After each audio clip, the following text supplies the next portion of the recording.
and say thank you very, very, very much for taking some time out of your day to attend this workshop, because I'm aware that obviously it's a very intense time in general, and especially in the healthcare sector, so it means a lot for people attending.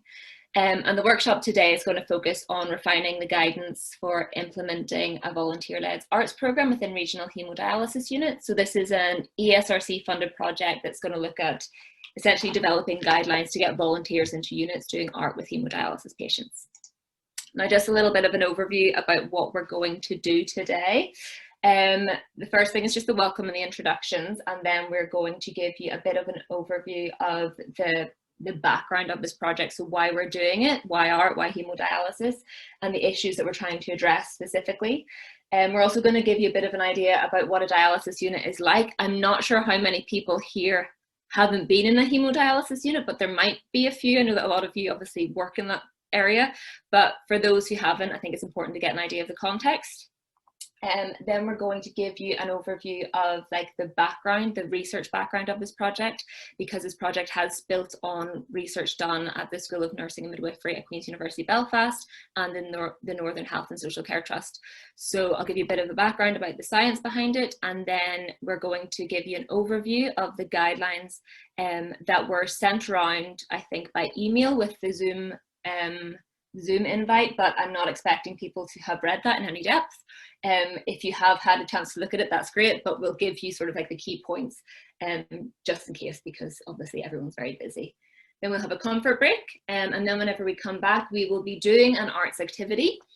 It's just for fun. Don't worry too much about it, because I do know that art can make people a bit anxious. It's just to sort of wake you up a little bit after the comfort break and to give you an idea about how to do art remotely. And then we're going to have a discussion of the key questions that we have about the guidance. We're going to go into breakout rooms to discuss that. Then we'll all come back and feedback on those, and then we'll finish up. So that's the general overview of the 2 hours, where hopefully we'll get through it with no issues, depending on how time goes. But the first thing I want to do is have people introduce themselves. The issue today is that we have quite a few attendees, so it would take quite a while to go around and have everyone introduce themselves individually. So what I'm going to ask is for people to, if you can see the chat box, if people could put in their name, where they're from, and why they're here, in terms of like, are you a renal patient? Do you work in renal? Are you an artist? Do you work in the voluntary sector? And to give people an idea of who's attending. So if we can pop that in the chat box instead of going through, I'll pop myself in as well.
We need some background music, Claire. I know, it's just silent. I'm not sure if everyone's had a chance to put in yet, but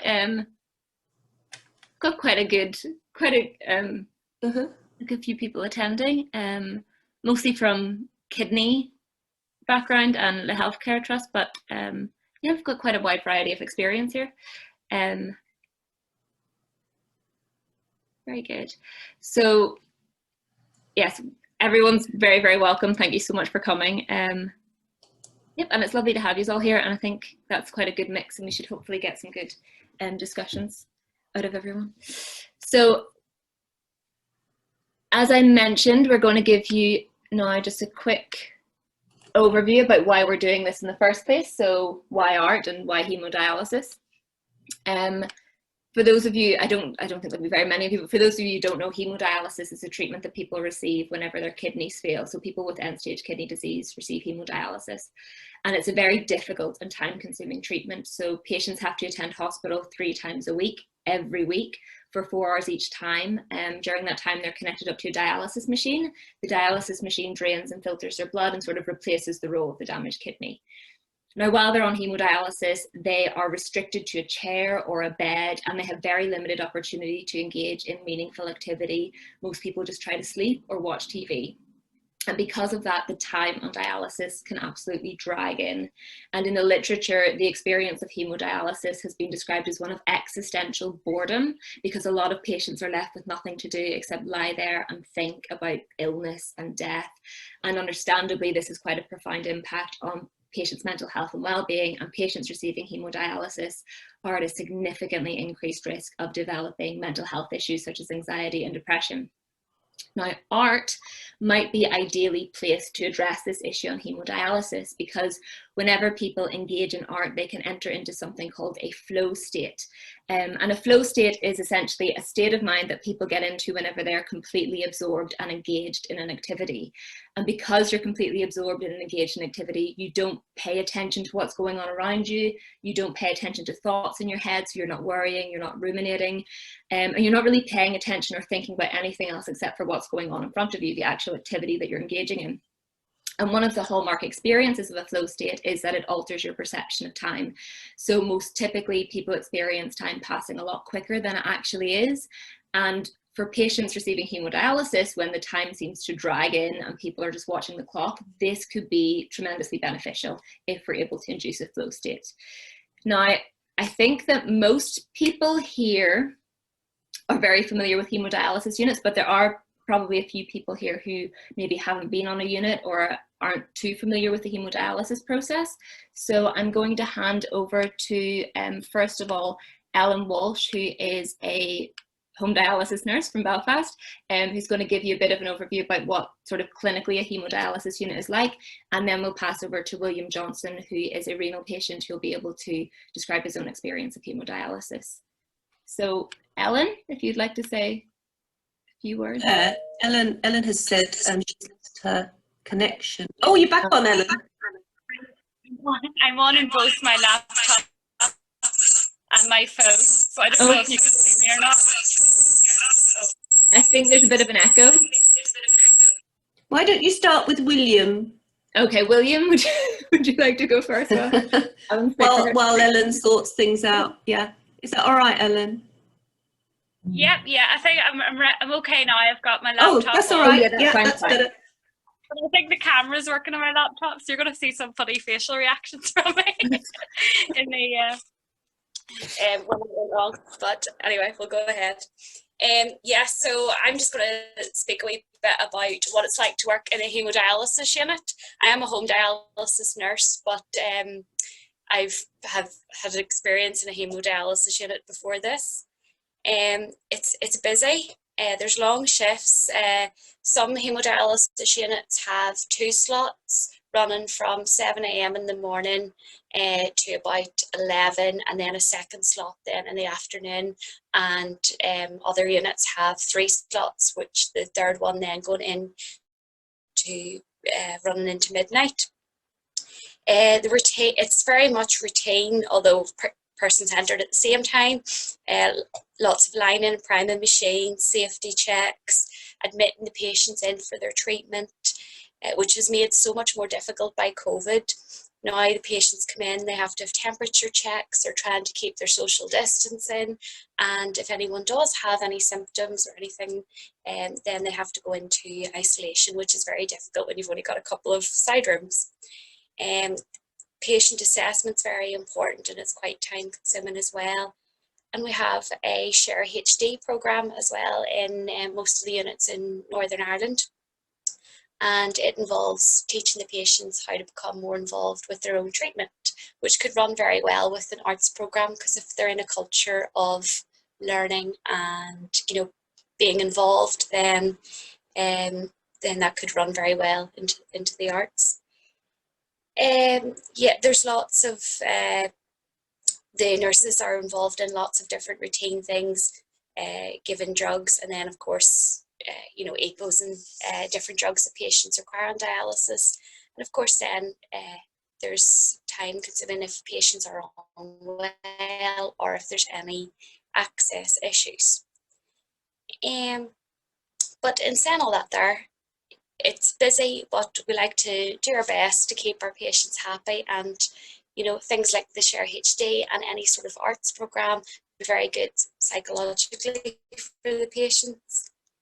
From COVID now, we've got sort of a new patient profile. We've got younger patients that previously, if it hadn't been for COVID, they most likely would be transplanted or they would be on PD, but because of the transplant list be installed and living donations now, that's changed. So anything that could pick up their spirits and get them involved would be a positive. Is anyone, any questions or anything that I haven't covered?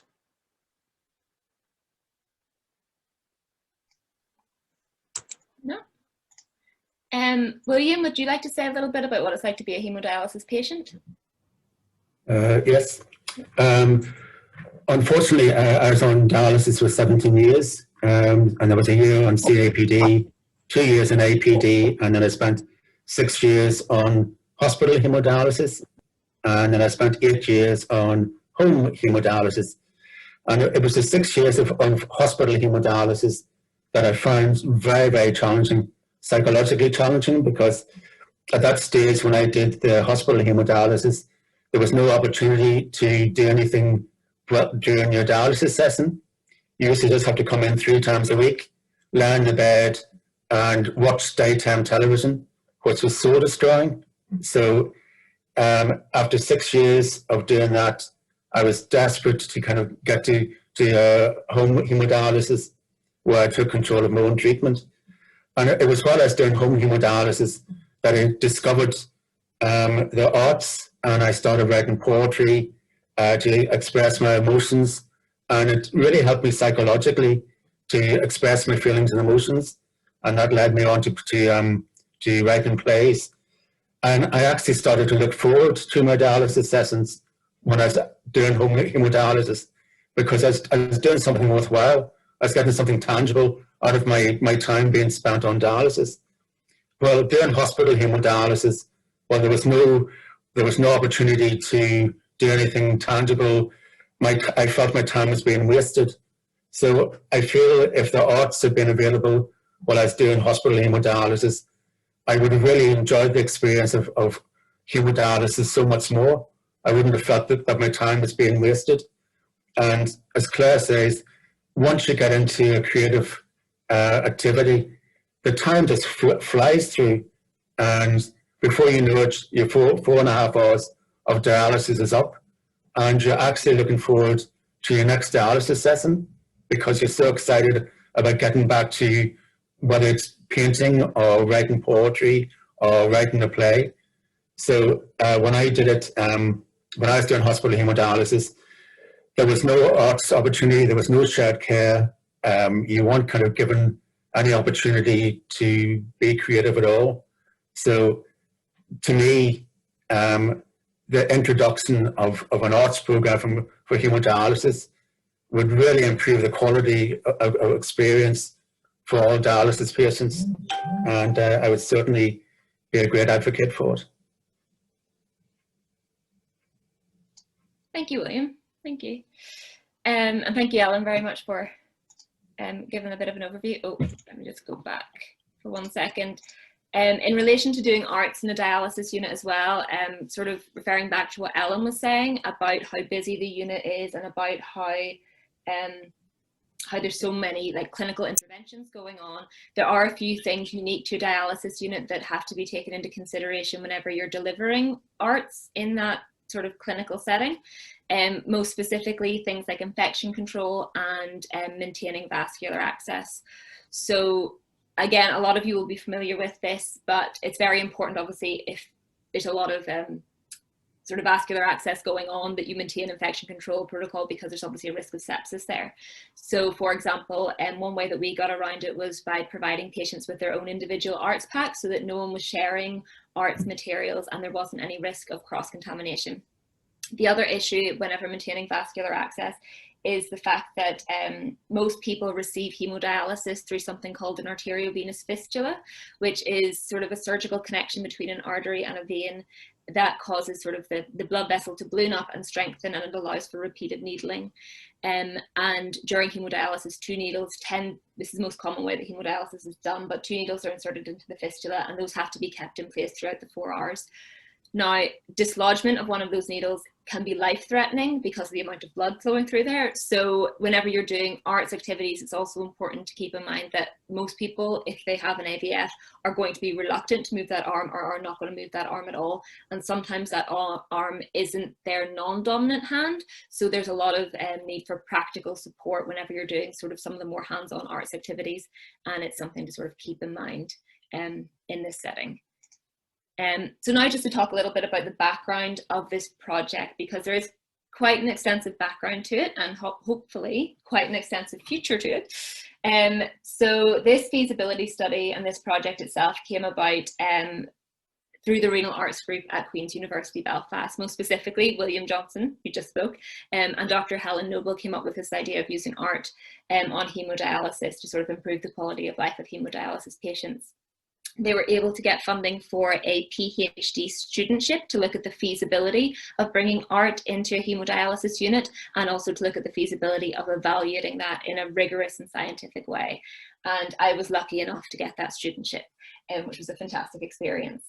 Now, because this was sort of a scientific study, because there's not a lot of sort of academic research going on with arts, and the academic research that is being done isn't done in sort of the way that would ideally be done in like the health sciences, we needed to develop an intervention that could work within both the confines of a hemodialysis unit, but also the confines of a research program. So we had to develop this as if it were a complex healthcare intervention. So even though it was only technically just arts activities that we were doing, we had to take into consideration sort of specifically what everyone was going to do, what choices they would have, the time it would take, what materials they would be provided, and like the theory that underpinned how the intervention was going to have an effect. The intervention that we then developed as a result of that involved 6 one-hour-long, one-to-one facilitated art sessions at the patient's bedside during hemodialysis. These happened twice a week over a period of 3 weeks. Each participant got their own arts pack that contained all of their materials, like I mentioned, to maintain infection control issues. And patients could choose between either creative writing or visual arts, and then they could choose different types of creative writing and different types of creative art, visual art. And every session had a focus on skill development because that linked into the theory that we were using, which was the theory of flow.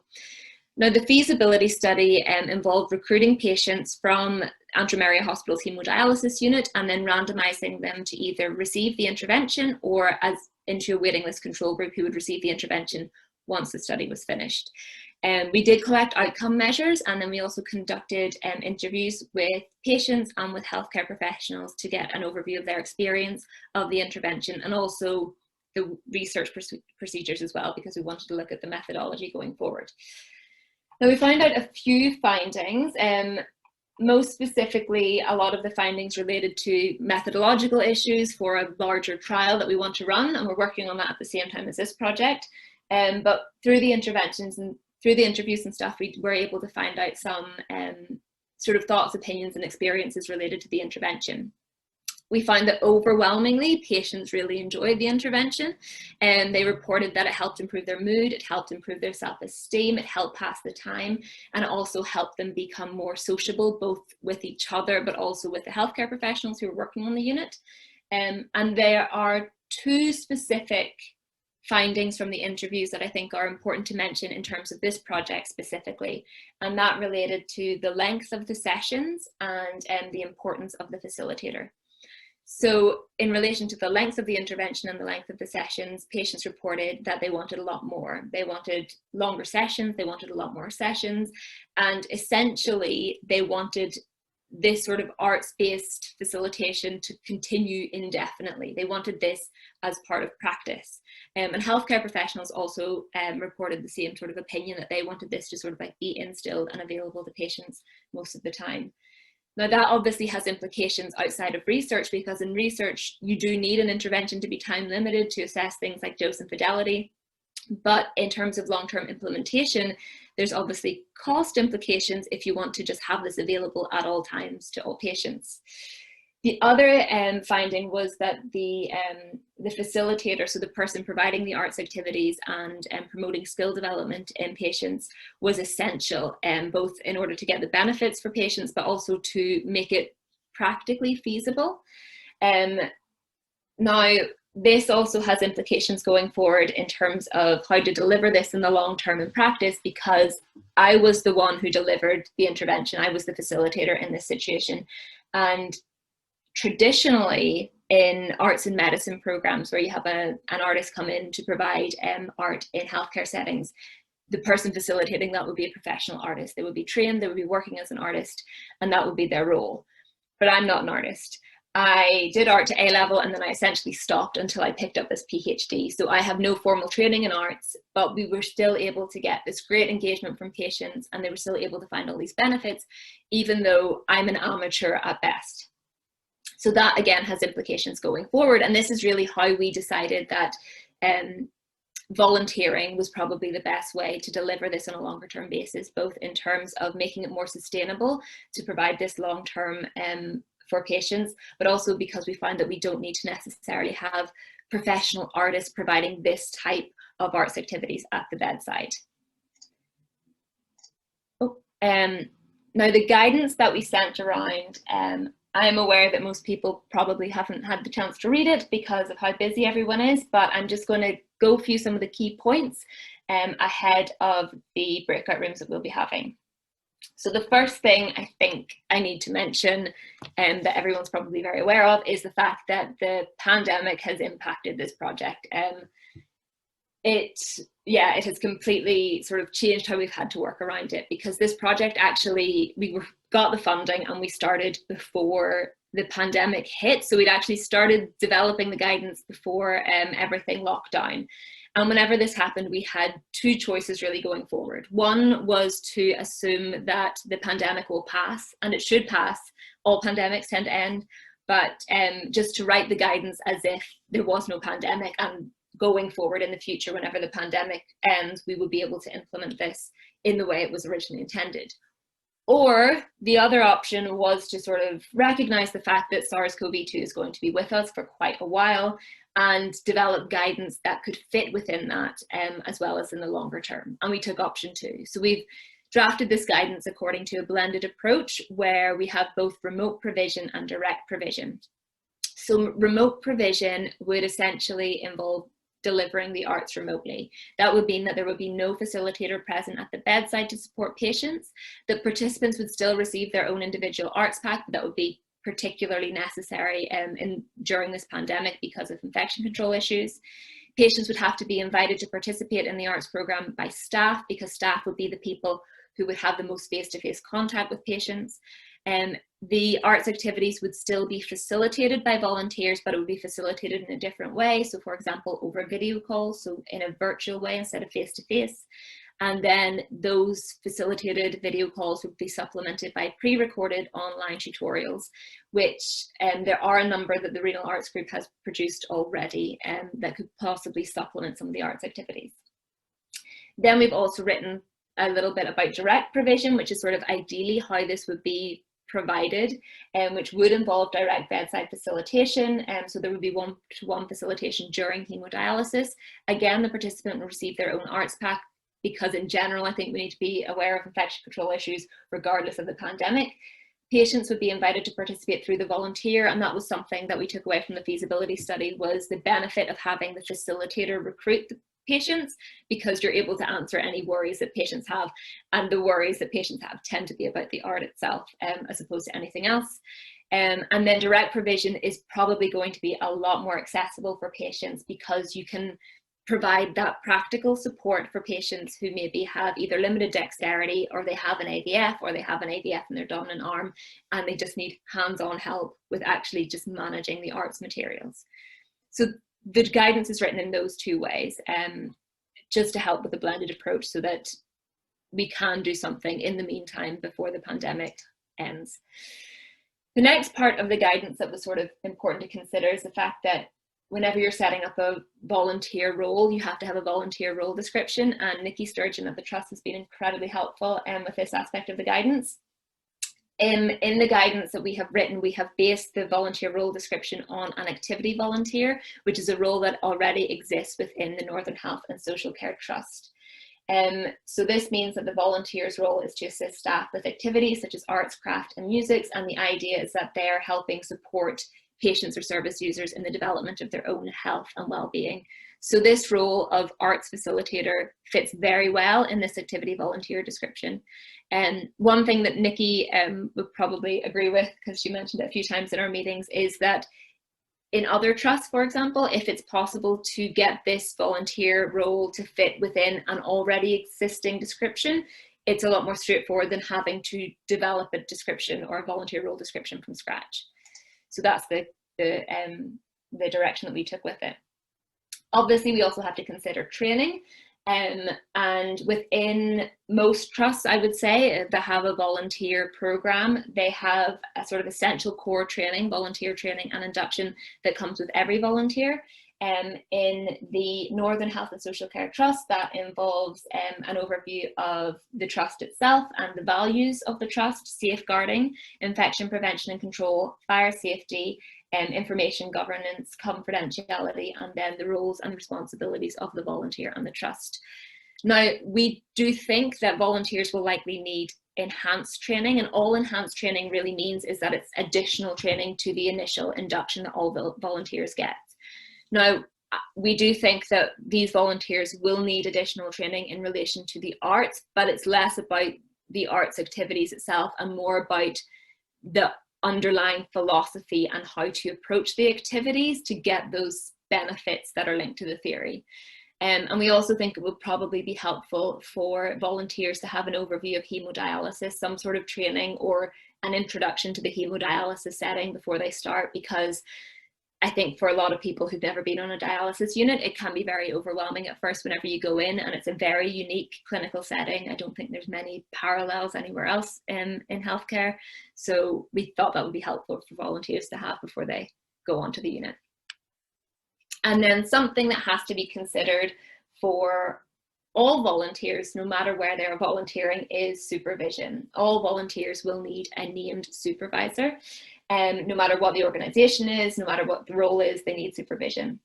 The supervisor should be identified by the service manager. So in this case, manager within the renal unit, and they will be able to identify who's best placed to support the volunteer. Now, because we developed this guidance according to a blended approach, that means that there's actually slightly differing requirements in supervision needs for volunteers. So you can have a different supervision approach for remote provision compared to direct provision.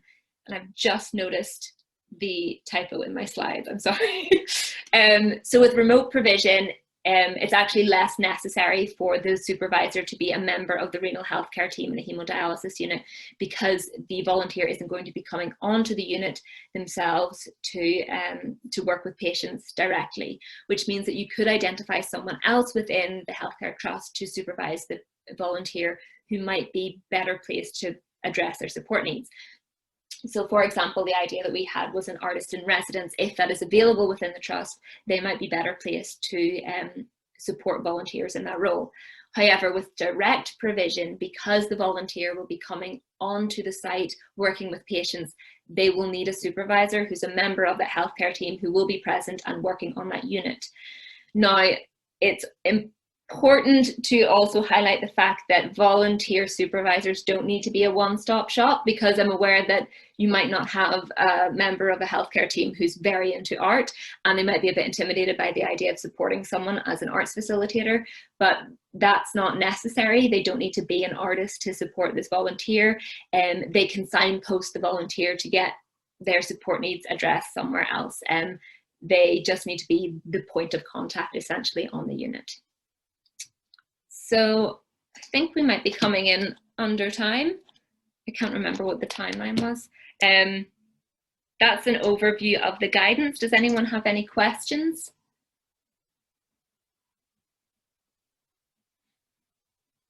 Is everyone still there? Yeah. Yeah, that's great, Claire. A really clear overview, I think. And yeah, you explained it all really well. So thank you. Thank you. Is there a small break then for people to make a coffee? And Yeah, it's a comfort break now, and then whenever we come back, we will be drawing. Oh, lovely. So everyone needs a pencil or some... A pencil or pen and paper. You Okay. don't need to, you don't need to be too precious about it. So just to say to everyone, we recently had a little arts workshop with Claire, and it was a fantastic success. So I really do think that you will enjoy this short arts activity. So do all come back with your pencils, and Claire's a great art teacher. So you'll have a little product to go away with at the end. Okay, so when do we come back, Claire? Let me just double check what the agenda is. It was 10:55, so we're a little bit ahead of time. So will we just take a slightly longer break and aim to come back at 10:55? Yeah, I think that's fine. Okay. Okay, I'll stop sharing in the meantime. So 5:02, we'll be back on. Lovely. Okay, everyone, get coffee. Sorry we can't offer it to you. I know.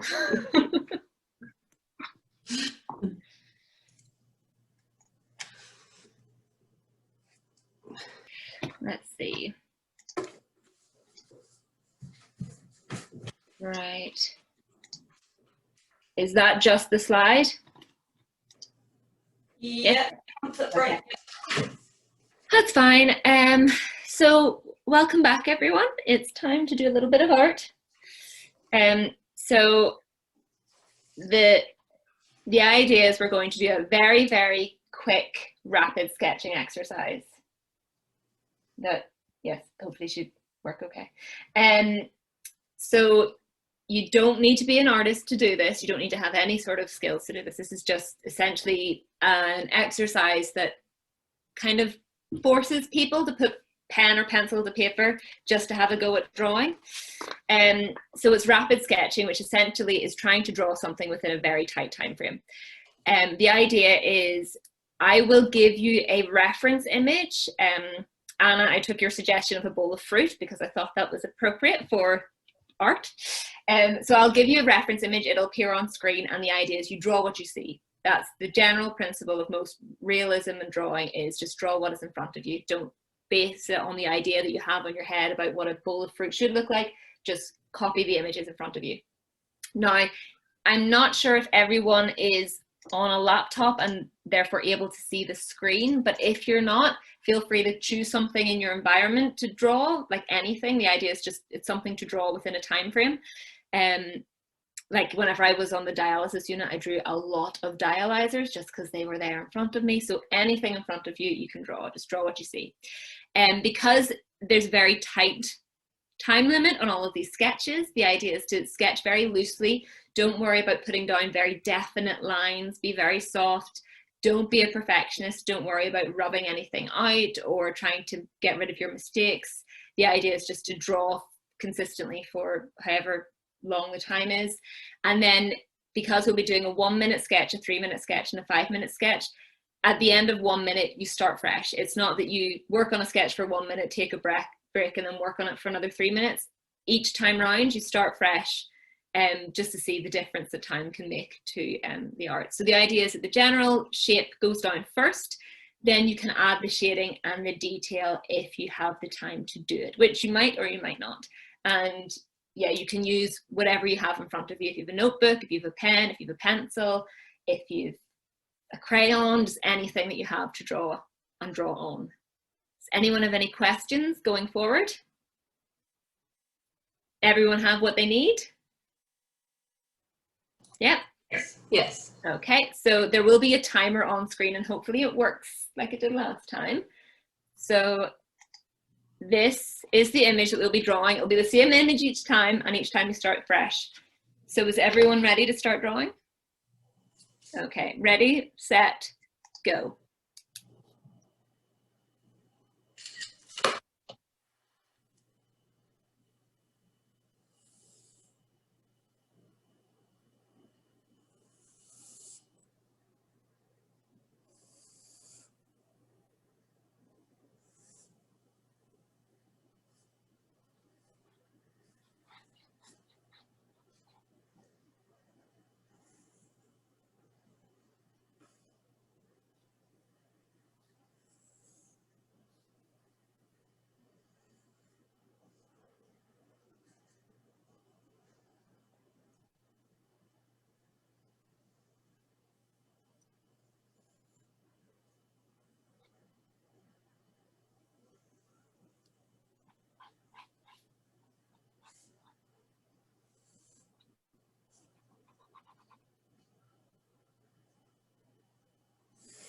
And stop.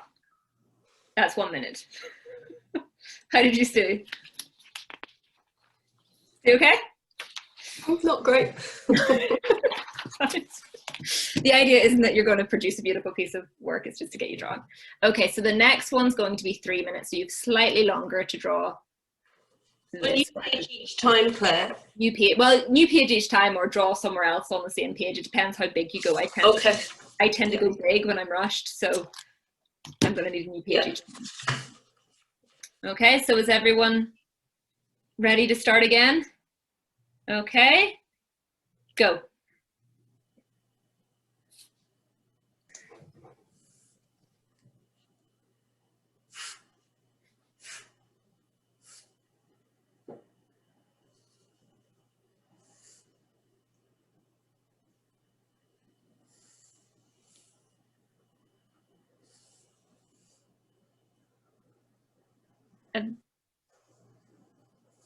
Okay.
And stop. That's the 3 minutes. How did you get on that time? Was that a bit easier? Okay. We'll see how I get on. It's quite long, actually.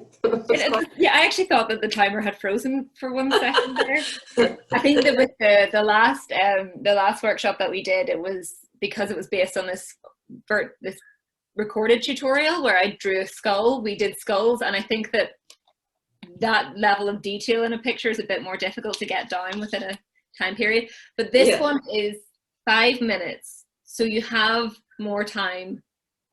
So you can take your time and try to maybe be a bit more precise if you want. You don't have to. Okay? Are you ready? Go.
And that's us. Sorry, keep going. That's us done. Put your pencils. So how did you find that? Yeah, good. Did your drawings get better as you went along? Did you find, or did they get worse? Because I know that happened last time. I think the workshop, for some reason, the more time we had, the weirder they got. Yeah, I think I peaked at 3 minutes. It was probably best. I kept repeating the same mistakes, I think. Oh. Not learning. I think, yeah. I really am so bad. I'm really poor at art, but I did enjoy that more than the skull, Claire. It was maybe just a little bit more accessible, but you know, I look at my picture and it really is childlike. Well, I mean, I think that with the time limit, it's going to be childlike. I think for most of us. I think my worst one was the 3-minute one. I don't know how to gauge that time. I think is my problem. But yeah, so that's that. Are we going to do a sharing picture? Do you want to do a sharing picture? We can if everyone's happy to do that. Yeah. If do you want to do it now? Whoever wishes to. Yeah, I think just I'll stop sharing. So if people are happy to show their favorite one, choose your favorite one. You have to sort of fit it on the screen. Yeah. And then who wants to take the photo? Are you able to take a screenshot? Anyone? Can you screenshot it? That would be really good. I'm trying to think who can, because you need to. If you screenshot it, or I can take a picture from the recording. I should be able to. I've screenshotted it if you want it. Oh, lovely. Oh, yours is One lovely. more time, and we'll just do that one more time. Oh, look at yours, Nicola. It's got colour Oh, in it. Nicola, you had colour. That's lovely. That's very good. Okay. Very childish looking. Colouring. Thank you. Thank you so much. That was fun. Hopefully that's woken people up a wee bit as well, because I know that the first half is very me talking heavy. So the next thing that we will be doing then is, if I can share my screen again. I think that's the right one. Is that the fruit bowl? Just the fruit bowl? Yep. Okay, so the next thing we're going to be doing is going into breakout rooms. Anna, do you know how we're going to divide this up? Yes, I am just going to, we have 21 people in the group, so we're going to go into 4 groups of 5 and 1 group of 6. So okay. It's just going to randomly assign people, and then there's going to be facilitators in each group, just to keep the conversation going and remind you of what the questions are that we're thinking about. So Claire will be in one group, Helen will be in one group, Nikki will be in one group, and me and Nicola will be in another group, just in case I have to mess Thank around. you, Sarah Jane. I'm going to, okay, so the idea in the breakout room is so we're going to talk about a few sort of like key questions that have come up in like the advisory meetings that we've had to develop these guidance. And they're mostly about, volunteering, how best, so what skill set will be required of the volunteer to best support the patient, because again, what we find is that the professional artistry isn't necessarily as important as other aspects of facilitation. So we'd like you to discuss that a little bit, and what you might think the best way to recruit volunteers and develop this role would be. And then there's a lot of, we're trying to figure out sort of like the logistics of delivering this remotely, because the direct provision has been feasibility tested, like we've done that ourselves, but this is sort of something that we're adding in and trying to figure out the best way to do it without having the opportunity to do it as we go along. So there's a few questions that have come up around that. So what technology, for example, will be required to deliver remote support, and how will patients be able to access this? And what support will they require specifically to use the technology? So those are the questions, and what I'm going to do is type them in the chat, because then I think everyone has access to them in the breakout rooms. And so I'll just type those in now. Does anyone have sort of questions in the meantime while I'm typing this out, so we're not just sitting in silence? listening to me. We're stopping recording in the breakout rooms, aren't we? Yeah. We are, yeah. Okay. I can just tell you who I've got set up for the breakout room. So Helen is in breakout room 1 with Elaine Mairead, who has, I think it's Belinda and Gwen there, who are using Mairead's computer. Oh, hold on. No, Nikki's in the wrong room here. Bear with me 1 second. I was just trying to get everybody into the right room.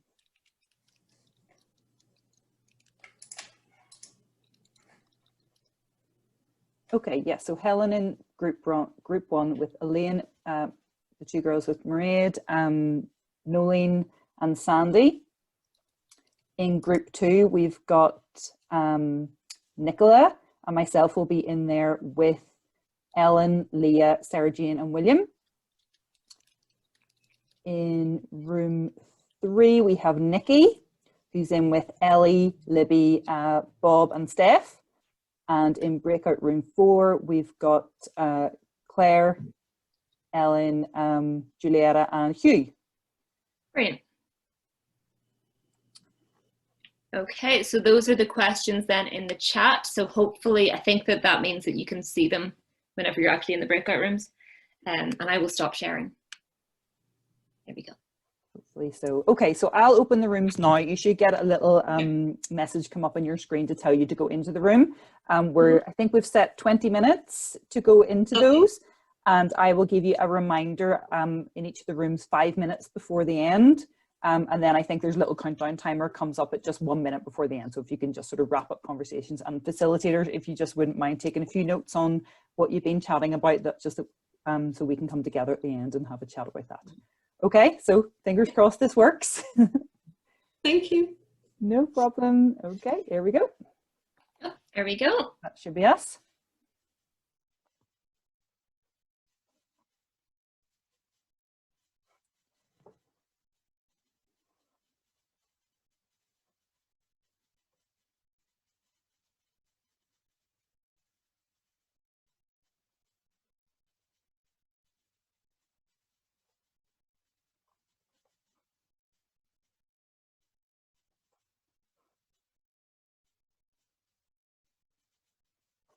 Are we feeding back? How are we doing it?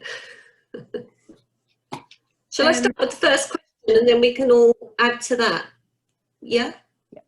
Okay, so the first question was the skill set required of volunteers to best support patients. And the first comment was patience. That you needed patience to be able to do this. You also needed really good communication skills.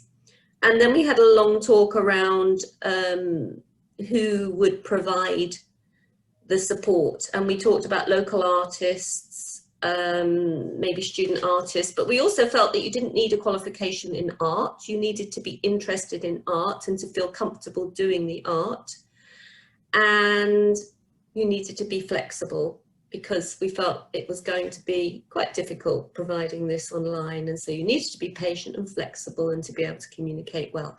But really importantly, also, you needed an interest in health and well-being, and you did need to be able to demonstrate empathy and compassion, because it was felt that perhaps if you targeted just students, they might feel it's a really good activity to do for their CV, but may lack some of the other qualities that you might want in a volunteer within a health and social care setting.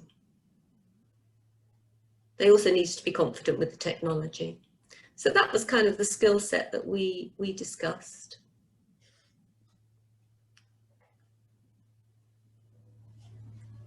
Facilitating a group. If I yeah, in our group we covered all the same things as yourself, Helen, so we had identified the same skill set. I suppose the only additional thing we had was we felt that they needed to have knowledge of the illness and the restrictions, so that would probably need to come into the training, so that they had a bit an insight into the renal unit, etc. We also thought that it was important that they had a background in the arts and a level of interest in arts, but not necessarily to be a qualified artist. And that they would need skills around technology as well, but we covered communication, empathy, patience, etc. as being important key qualities, and empathy. Yeah, I think that's it. Yeah. Well, our group sort of discussed similar things as well. One thing that was highlighted was that the volunteer has to be approachable. So the idea that they're not necessarily coming in like a professional role, not they're unprofessional, but not in a professional role, so that it feels a lot more relaxed than maybe other interactions that you have on a renal unit. And we also spoke about the importance of the context, like if someone was coming on to the renal unit. Oh, Nolene, thank you so much for coming. Thanks. Sorry, I have to leave a little bit early. Thank you. It was great. I really enjoyed it. Actually, the art activity. Bye. Thanks, Nolene. Bye-bye. So yeah, so we were talking about like if you were doing it on the unit, that you do need some sort of familiarity with the setting, and I think being flexible and being adaptable. Even if you're doing it remotely, you probably need to know the setting that the person is doing the art within because of all the restrictions. But I think that what we the conclusion that we came to was a lot of the sort of skill set is going to come from support and from training provided to the volunteer as well. And certainly from our group, I'll just pick up on any points that hadn't maybe already been covered. We'd sort of thought around the communication part was really pulled out as probably the most important skill, and very much the thought around, you know, certainly not the requirement for a professional artist, but the passion and the interest in arts. But in addition to that, maybe just being comfortable with being in a very busy, noisy and disruptive environment, with all of that commotion going on, just in case maybe the volunteer wouldn't be aware of just how the renal setting can actually be. But that's just to add on, and very much in agreement with the other points that have been mentioned from our group. Nikki, did you want to start question 2? Otherwise you'll be last. Yeah, no problem at all. So how to best recruit. So again, obviously whenever we are recruiting, we typically go through the likes of Volunteer Now, who have the platform to do that initial matching of interest from potential volunteers to the roles that are available, linking with our local volunteers. And I suppose we had the discussion around targeted recruitment. Is that something we would want to do where we could maybe potentially cut off certain channels? And I suppose on discussion, we felt that whilst there can be benefits of a targeted approach, perhaps with, you know, arts students, for example, or perhaps with students who are, you know, in a health and care training, could also be beneficial. We thought a blended approach would bring so much more to it. And with this being such a new project, it's very much going to be a learning process to see maybe particular volunteers may thrive, and we may target in the future because of that learning, but definitely a blended approach we felt would be best around that. Mm-hmm.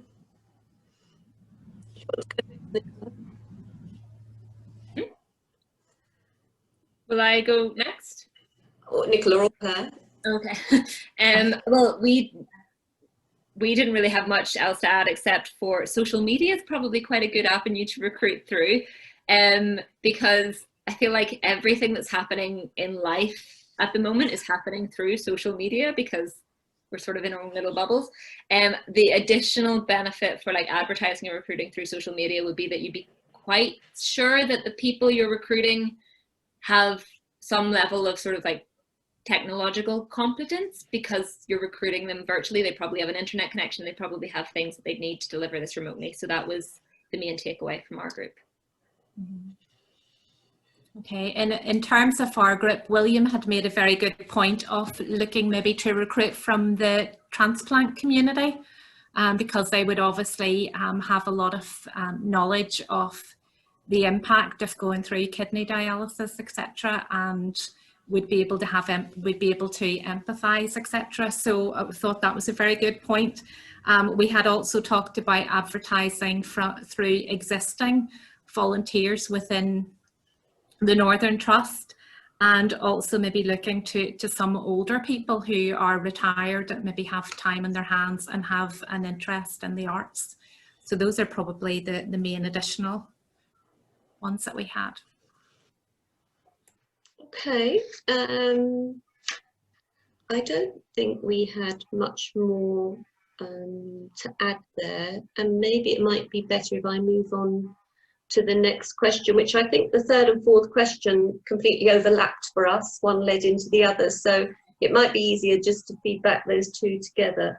So we talked about the technology required, and it was felt that laptops and iPads would be essential and that phones would be very difficult. Some patients bring in their own laptops and iPads, but I think going forward, if we were to provide this, we would need to think about how we provide technology to make this work. And we felt that, and we had nursing staff with us, but they felt that patients, there was a cohort of patients who could set this up themselves and were quite able to do that. They might need a little bit of help to get started. They would need earphones to block out noise for other patients. And once patients were shown, they would be confident and competent. Sometimes the internet's a little bit dodgy, and as Sandy said, in some units throughout the UK, there isn't always internet provided or available, so that's something to keep in mind.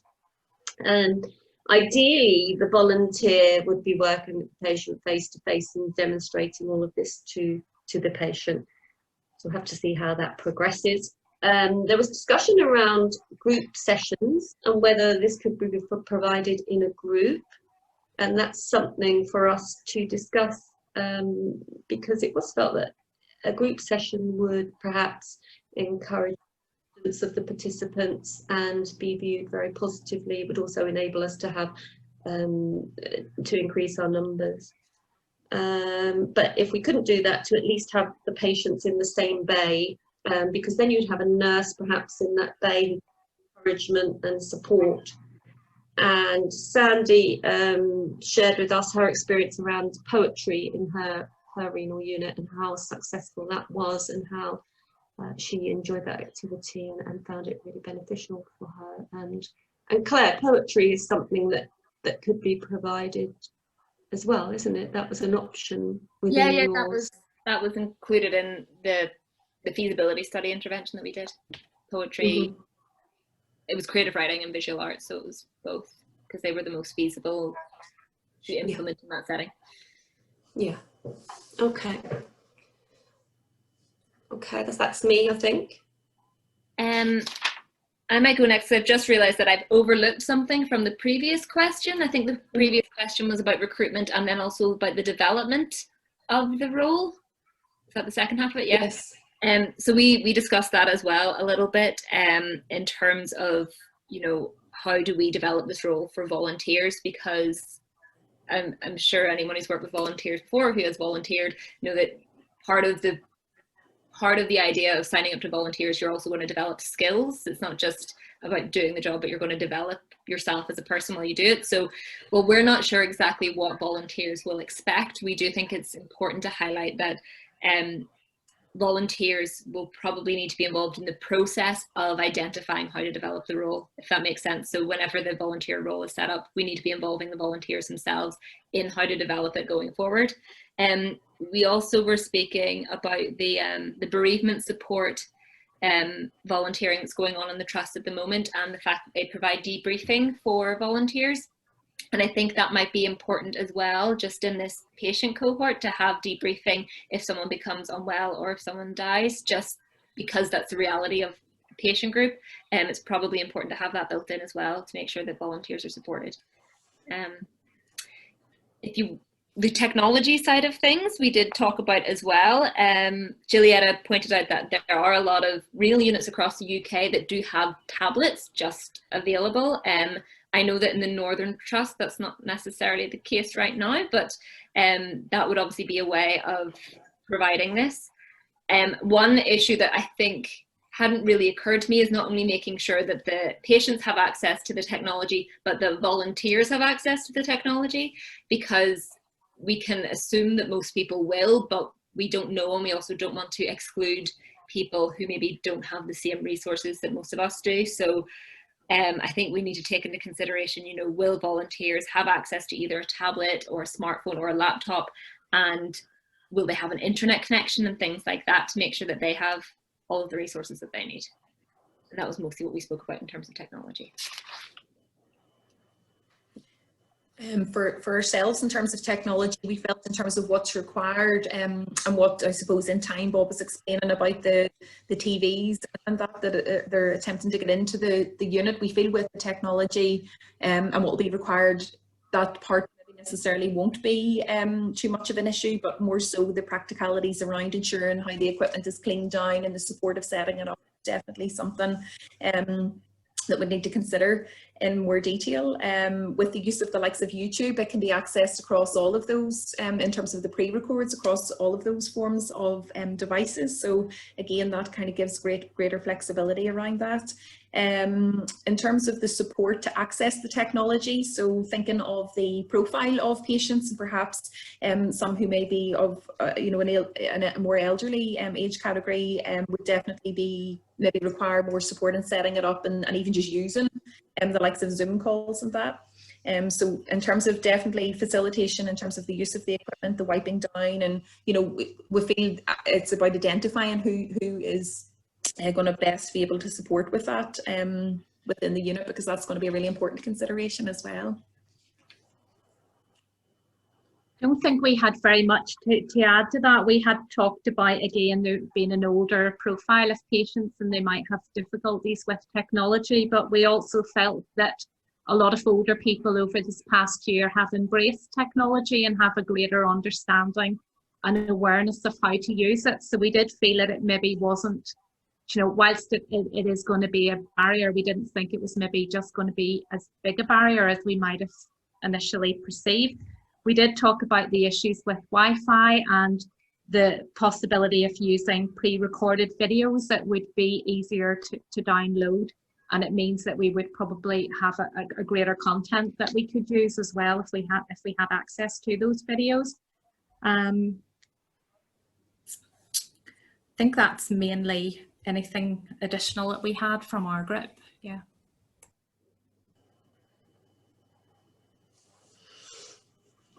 I think that sort of summarizes it all very nicely. I don't know if anyone's got any questions or any other points to add.